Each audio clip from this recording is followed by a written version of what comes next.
Welcome to This Explainer. Today, we're diving straight into Dr. John Oswalt's incredible breakdown of Isaiah 40 and 41.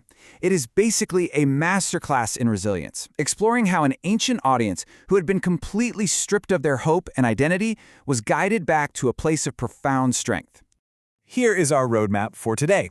We're going to look at the great literary shift, a prophet's time jump, putting steel in the backbone, 3 questions of deliverance, and finally, the drop in the bucket. Let's get right into it. All right, kicking things off with part 1, the great literary shift. So if you look at the text, there is this massive, almost jarring pivot right in the middle. The first 39 chapters, they're all about human failure. The text establishes trust as a basis, sure, but it uses historical figures like King Hezekiah to show us that human perfectibility, yeah, it's just not possible. We are totally helpless. So if there's any hope, it has to come from somewhere else. But then, starting in chapter 40, it completely flips the script. It moves entirely toward God's undeserved grace. It essentially answers the question, what is actually going to motivate us to trust on a regular, settled basis? And the answer is free, unlimited grace. Which brings us to part 2, a prophet's time jump. Okay, this is actually pretty wild. The narrative literally jumps through time. We start in Isaiah's early reality around 739 BC, but then bam, we're suddenly thrust 150 years into the future to 560 BC, right smack in the middle of the Babylonian exile. Why? Well, if God delivered the earlier generations from Assyria, but seemingly left this future generation stuck in Babylon, you can bet it would completely shatter their trust in him. So this prophetic time jump is intentionally designed to speak directly to those future heartbroken captives. Moving on to part 3. Steel in the backbone. To really get what's happening here, you have to put yourself in their shoes. Imagine the absolute crushing psychological weight of this. For 1,000 years, their entire self-identity was the chosen people. And now, they're sitting in Babylonian exile, thinking they're the forgotten people. Their holy house is completely destroyed. They're living in this era of absolute hopelessness, discouragement, and defeat, basically assuming their sins have pushed God to just walk away forever. Because of that deep despair, the text gives a command, comfort, comfort my people. Now wait, this isn't offering them a polite, warm, fuzzy hug. This is such a cool linguistic insight.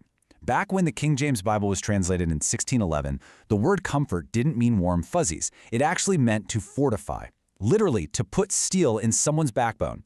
It meant coming alongside someone who life has completely knocked down, called worthless, and called a fool, and giving them the strength to stand back up.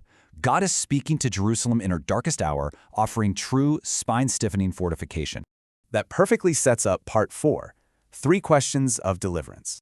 When people are this profoundly disillusioned, the very first thing they ask is, have we been cast off for good?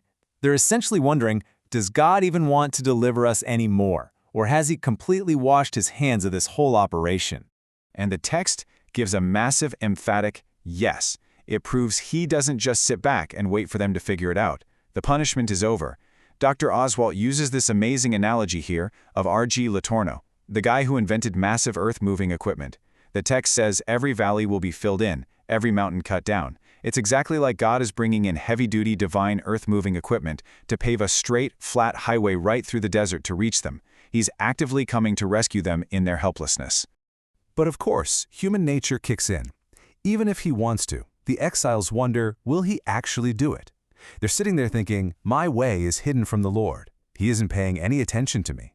I mean, if he was going to save us, he would have done it yesterday when I told him to. And this is where we get a brilliant resolution. He absolutely will deliver, but there's a catch. They have to replace all that disillusioned discouragement with trusting expectation. Look, God is the everlasting creator, right? He doesn't get tired or grow weary, but we sure do. The absolute hardest part is that God requires us to wait. The central issue is how we wait. Will we wait in despair, or will we wait in trusting expectation? He promises that if we just trust him, he'll give power to the faint. And that brings us to our final section today, the drop in the bucket. So we've covered does he want to and will he, but here's the most imposing, terrifying doubt of all. Can God deliver? The exiles are looking up at this towering, monstrous, unstoppable empire of Babylon, and they're terrified. To them, the Babylonian gods look supreme. So it's a completely fair question. Can our God actually take on this massive machine? To answer that, the text just fires off these rhetorical questions to build up a sense of massive scale. Who measured the waters in the hollow of his hand? Whom did he consult? In the ancient polytheistic world, gods were thought of like royal courts, always having to take counsel with each other before making a move. But Yahweh? Who taught him? Who did he consult? The answer is absolutely no one. The entire cosmos literally fits within the span of God's hand. From there, it transitions into this incredibly vivid, almost satirical contrast. It basically mocks the absolute absurdity of comparing the everlasting creator to some man-made statue. It's asking, are you seriously going to compare the God of the universe to a piece of wood overlaid with gold, chained to a wall just so it won't tip over? Like Dr. Oswalt points out, if the prophet were around today, he'd probably just roll his eyes and say, give me a break. And here's where we get a really famous phrase. C.S. Lewis actually pointed out that this exact idiom entered the English language straight from the 1611 King James translation of this text. It declares that to God, these terrifying, world-conquering nations aren't a threat at all. They are quite literally just a drop in a bucket. Babylon might look like a terrifying monster right now, but in the grand cosmic timeline, they're just a fading blade of grass. Yes, you and I are grass, but guess what? So is Babylon. All flesh withers and the flower fades, but the word of the Lord stands forever. And the incredible thing is, if we take that eternal word into ourselves, it actually infuses our temporary, fading lives with the very flavor of eternity. So, what's the ultimate takeaway? It's this famous progression. And notice the descending order here. It starts with mounting up with wings like eagles, then running, and it ends with walking. Dr. Oswalt highlights a great quote for this.